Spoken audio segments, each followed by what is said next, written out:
Yo, I hope you're all awake and alive and ready for the finale. Actually, we are just two people, Laura over there and myself. At least when I counted last time, we were two. Yeah, we're here with Incent. And Incent's big vision is to bring research to everyone. And looking at many problems in academia and looking at the reasons why are people not really using research in their real life, there are many, but I really hope there's no one from the publishing industry here. From our perspective, it's the publishing industry itself is inhibiting innovation transfer from research to society. We are in a situation where only those who pay expensive subscriptions to bundles of hundreds of journals have access to their research.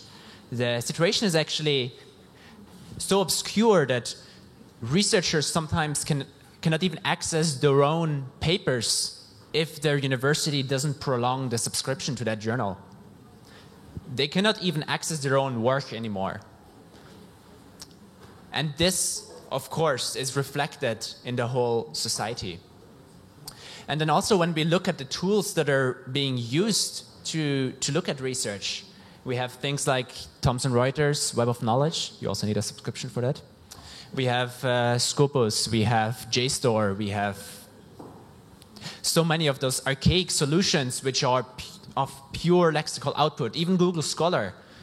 Try finding something, like as a regular person, like not being an expert in a field, try to find something relevant on Google Scholar. It's just impossible.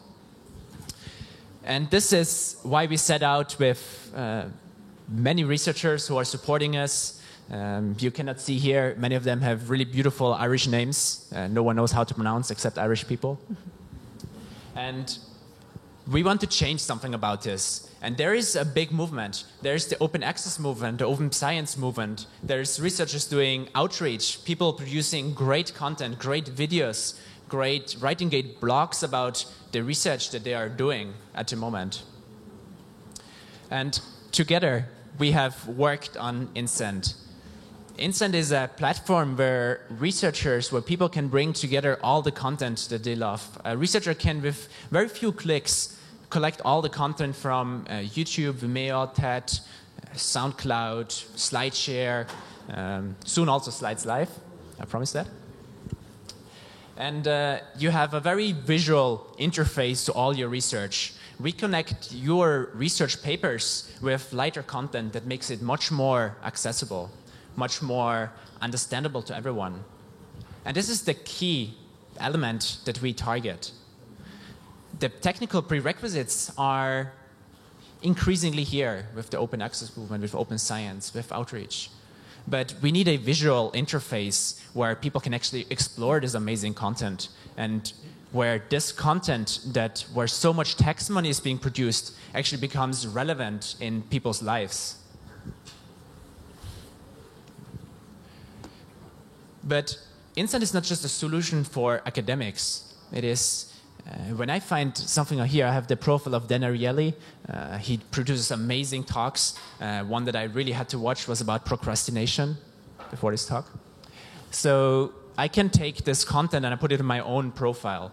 So I can sort of gather the content across the web that are of my interest, and this becomes sort of the profile of my knowledge.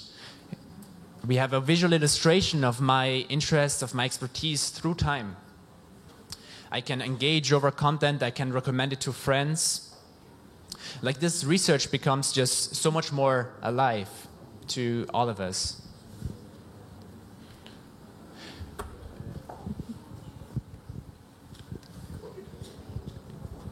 Okay. So our competitors, namely ResearchGate, Academia.edu, and Mendeley, focus on the closed circle of academics. And they restrict their offering to academic papers only, so the super, super technical stuff. And Incent, on the other hand, aggregates all the knowledge, online content there is, whether it's video, text, or audio. It makes it much more understandable, much more easy to apprehend, and is open to everyone. You do not need a university email address to sign up on Incent. So we will generate monthly recurring cash flows through 3 revenue streams. Firstly, users can upgrade their profile to better brand themselves with knowledge online, and they can have access to productivity tools too. Organizations can sponsor our topic pages. So, for example, an IT company can sponsor the cloud computing page on Incent. And in doing so, they positively associate their brand with the advancement in research of that very specific research domain, and they can target a niche of educated users in that very specific field. Organizations can also use Incent as a new communication channel, which is centered only around the knowledge that is produced by this very organization. And in doing so, they have access to analytics and insights, and they can let us organize all their knowledge content for them. So who's behind this project? So my name is Laure Joumier. I'm in charge of marketing and design at Incent. Lucas here is in charge of product development. Max is in charge of sales. And Raghu is our technology director. Wow, that didn't sound right. CTO, let me put it that way. And Raghu, with our front-end developer, have 17 years of experience in IT. And I would like to invite you to follow us on Facebook at The Incentive, as well as Twitter, The Incentive, to have the best pictures and information that is surfing around on our social network for knowledge. Thank you.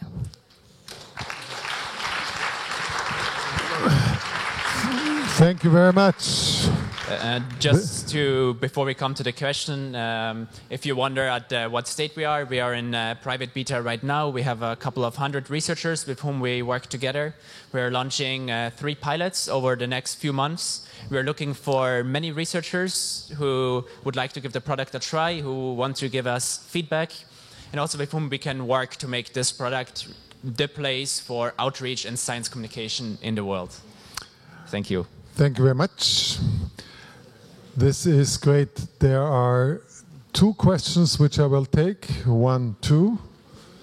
Jack, please. I think it is a great idea. I did a study on academic publishing some years ago in the Netherlands, and I saw the University of Utrecht also with their logo.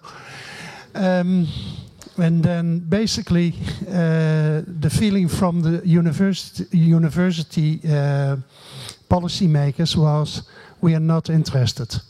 In the meantime, this is changing with the open access situation. What I love about your idea is the fact that you are not just sticking to the text business and the bad graphics business, but also go into the movie and, you know, all their productions basically. So, but how are you going to overcome, you know, the fact that most academics still have to publish or perish? First of all, I'm so happy that someone from the Netherlands is here. I think coming to outreach, science communication, alternative impact, Netherlands is one of the leading countries in the world. It is true, publish or perish is the dogma in research. No one will deny that. But at the same time, it is not an either-or decision. Doing outreach doesn't mean it is a full-time job, but it can actually elevate the impact of your own research.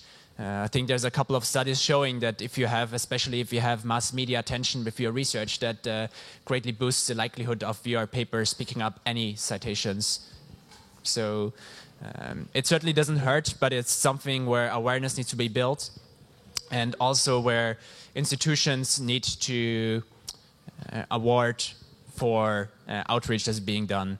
This is a very young movement. We see it now in the Netherlands, especially in the social sciences, where outreach is being rewarded, where it is taken into account in 10-year decisions. I think it's still a long way to go, but we did an amazing start, and we hope to build on this trend. Thank you very much. The very last question of the afternoon comes from Max. Thank you. So I guess you're familiar with ResearchGate, right? Sure. And, so, you know, my university has a profile of me as a researcher, and they have a list of publications, and they ask for the pre-print so they can put it on. So, you know, they do that for me, so I don't have to worry about that.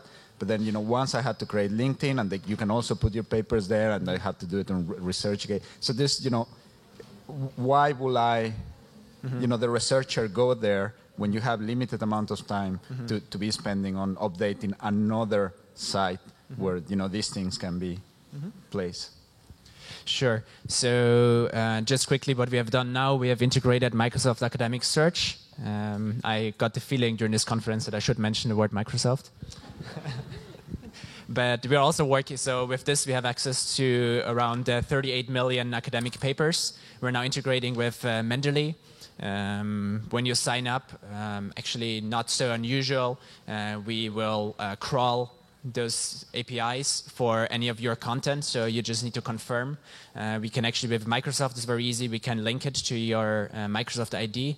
We're working on integrating with ORCID. We can integrate with the ORCID ID and keep your papers automatically up to date as they are being published. So that is, I think, the only work that you have is around 30 seconds to set up your profile. Beyond that, though, the real value of INSEND lies in researchers interacting, researchers maybe writing small comments saying why this research was conducted, or even uploading a blog article that illustrates this. This is the real power when you start to engage with the people. So Frontiers, you're familiar with Frontiers. Frontiers in neuroscience, Frontiers is an open filter by Nature. Yeah. And these big journals. So when those big journals talk about ResearchGate or Frontiers, and then you have a profile again, they will update all your publications and interact with videos. You have 30 seconds. There are always mistakes. You have to go and fix them. And now there's these other qualified peer review. You do a peer review of papers, you get points for doing peer review. That's in another side. F1000, I believe the name of the peer Okay, review. let's... But we're doing our best to keep the process as simple as possible. We've spent weeks and months on optimizing our extraction. So even if you have sources where you believe that, there's so much work of presenting this manually, like a blog on some kind of, I don't know, Drupal installation, or a press article from some kind of newspaper, you drop the URL, we extract all the information that we can from this content that is being embedded in INSEND. It is super fast, even for the content that we cannot automatically aggregate through APIs. Thank you very much, Lucas and Laurie. INSEND. Thank you.